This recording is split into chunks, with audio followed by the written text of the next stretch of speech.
Okay, we know we are in a new economy, but is it better to become an entrepreneur, or is it really safer to work for someone else?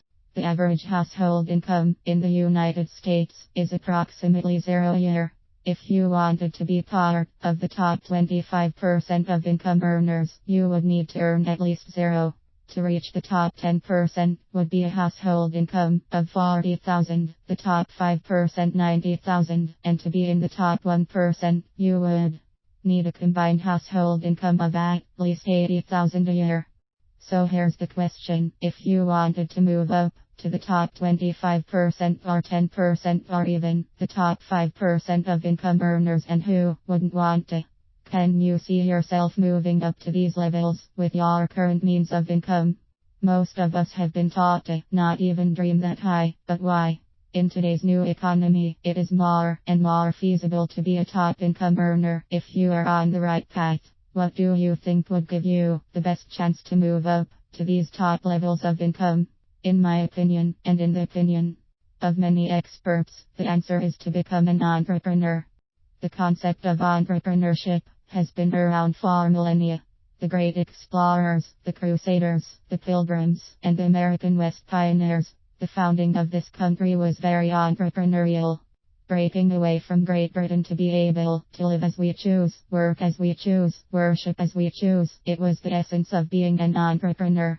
Here is what a few entrepreneurs have to say about this life path.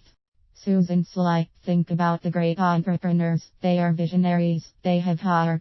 They are willing to do today what others won't, so they can do tomorrow what others can. Kim Kiyosaki: in the world of entrepreneurship, there are no limits. You can make as much as you want depending on how much you want to work and how smart you are and how great a team you put together. But there are reasons people shy away from entrepreneurship.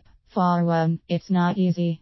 When people decide to become entrepreneurs and work for themselves, they have to make lots of decisions, but they are riskier than you might think. Kevin Harrington, best known as an investor on Shark Tank, shared this: any kind of a retail business with build-outs is extremely expensive. Even a small store such as the popular yogurt shops today can run zero to set up. The typical business startup story is the same: small or large, new or experienced, you are taking a risk and can win big or lose it all, and most entrepreneurs lose it all 2 or 3 times before they make it. Richard Branson is a great example of this. As a very wealthy English business owner and investor, he has lost at least 15 businesses over the years. 80% of all new US businesses crash and burn within their first 5 years, many in the first 18 months. In the face of this reality, still 72% of Americans would love to be their own boss, according to a current Gallup poll, but they don't know how to get there. There are actually only 4 options for the average new entrepreneur. 1. You can buy an existing business. The first question to ask is, why are the owners selling? What's wrong with it? Commonly it's because they are tired, it is hard, or maybe they are not making the money they had hoped for. 2. You could buy a franchise. Here there is less risk, and it is a proven system, but it is very expensive, anywhere from 0 to million. 3.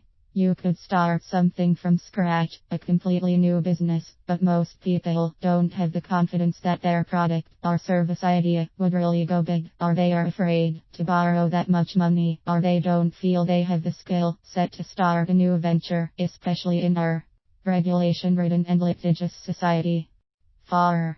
They could become an investor in other people's ideas and startups, but that can prove to be very risky indeed. Harry Dent says, venture capitalists, who are the very best and the most sophisticated at investing in new breakthrough businesses, make it on 1 out of 11. That means 10 out of 11 are mediocre or fail, with most of the 10 failing. And angel investors are lucky to get 1 out of 15 or 20. The food and hospitality industry has even a greater risk of failure. Authorities say that 90% of all first-year non-franchise restaurants fail. Even though 72% of Americans say they want to be entrepreneurs and be their own boss, the bottom line for the 4 traditional options is that each takes Money, sometimes a lot of it, they take expertise, and they take time. All of that adds up to just too much risk for most people. But what if there was a way that you could have all of the proven aspects of business ownership and still control your own life? What if you had the proven product, the proven systems already in place, proven training, and you were in charge, and you didn't have to risk a ton of money? What if you had all of these good aspects of business, minus the employer? Do you think more people would be open to working for themselves in that environment?